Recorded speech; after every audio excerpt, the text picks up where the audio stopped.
Welcome back. We're going to take our viewers to Kabul in Afghanistan. We've got a wonderful story there from Dion. Dion, how are you? Thanks so much for joining us this morning. Good morning. How are you? Great. So tell us about these costly and deadly roads, not just road, but roads to nowhere in Afghanistan. Yeah, so USAID in 2008 funded a $400 million project that was supposed to build more than 1,200 miles of gravel roads in some of the most dangerous parts of Afghanistan as part of the effort to broaden the stability and to help the military effort here. In short, the project was pretty much a complete failure.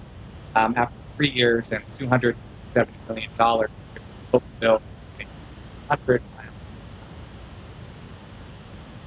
All right, well, Jeanette, it seems the telecom infrastructure is having some issues there too. Right, and I'm sure he'll pick up the phone. Let's hope we'll get him there on the line. And I mean, one of the things that was interesting about this, There he is. Dion, hi, how are you? Sorry, I guess that didn't work. No worries. We were just saying, I mean, one of the interesting things about your story was that there were already some warnings from U.S. officials that this had happened in Iraq and to be aware and wary of something similar happening in Afghanistan. Why do you think those warnings were ignored?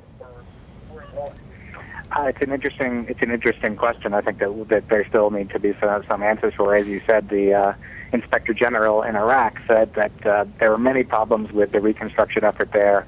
Part of it was an over-reliance on contractors to do this work. Part of it was the fact that USAID didn't have the people to oversee the contracts. Part of it was an over-ambitious attempt to get projects done quickly. And I think that none of those fundamental systemic issues were addressed between the efforts to rebuild Iraq and the stepped-up efforts to rebuild Afghanistan.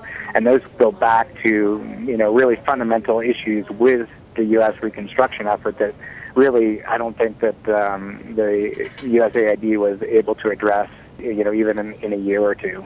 And go and tell us a little bit about some of the statistics with these roads. I mean, these had to be basically roads paved in gold in terms of how expensive they were per mile, right? Tell us a little bit more about those stats. Right. So it's supposed to be about 1,200 miles of gravel road in some of the most dangerous parts of Afghanistan. And USAID says that a gravel road in Afghanistan is supposed to cost about $300,000. And they were able to build the nonprofit that did this work, International Relief and Development, was able to complete about 100 miles of road for $270 million, which comes out to about $2.8 million a mile, which makes it, by USAID's estimates, the most expensive miles of road ever built here. Now, it seems that perhaps we're being a bit unfair to the people trying to build these roads. As you say, these are some of the most hostile areas in a war-torn region with very little infrastructure and very little sense, I imagine, of Western project building. If we were to take the other side of that, Dion, what would you say about just how darn hard it was to do this? It was exceptionally hard, and one of the things that USAID says, as you're alluding to, is that the only way that these projects can really go forward is if there is security. And these people were working in areas that were incredibly dangerous. They had more than 125 people killed on these projects around the country. Now, it was all done by Afghan companies, and this was also sort of a new initiative to put the money into Afghan construction firms as opposed to the multinationals, the international companies, the American companies that have done a lot of the major road work here in Afghanistan up to this point.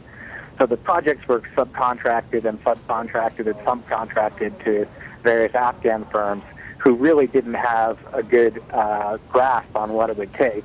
And they were called upon to put their own security in place, and it just kind of spiraled out of control. And Dion, we're going to pull up a map here that has some of the roads. The red roads are construction that was not completed, and the green roads are construction that was completed. If I got that right, and you can check that out online as well. I was in Afghanistan 2 years ago, and on the border of Tajikistan, you had people there building roads with picks and shovels, and literally And on the other side of the river in Afghanistan, there were people digging with their hands. Oh my gosh. It was a remarkable sight. It really felt like that's why you were asking about how very difficult this is to give people some kind of idea. It felt like a Stone Age moment. Diane, is there any hope that when the U.S. exits in 2014, that this society, whatever it has become over the last few years, can sort of put itself in a position to do the things that matter, build roads and schools and airports?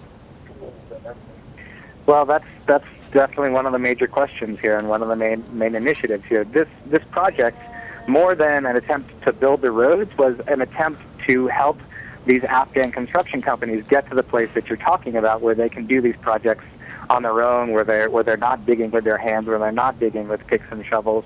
And one of the people that I talked to this week was one of these construction owners, is now actually in the United States because the project. He was one of the few that was able to complete the road project successfully, but he's still waiting for $4 million from IRD, and he received so many threats from the insurgents and people that were against him that he had to flee to America and is now seeking asylum. So when you've got a project like this that's meant to try and build up that capacity that you're talking about, and it's ending up driving these people away to seek asylum in America, it raises a lot of questions about whether there are going to be people, Afghans here in the country when we leave, that are going to be able to continue doing that work. Dion, thank you so much for joining us today. Great story. You can check that out online on WSJ.com. Thank you so much.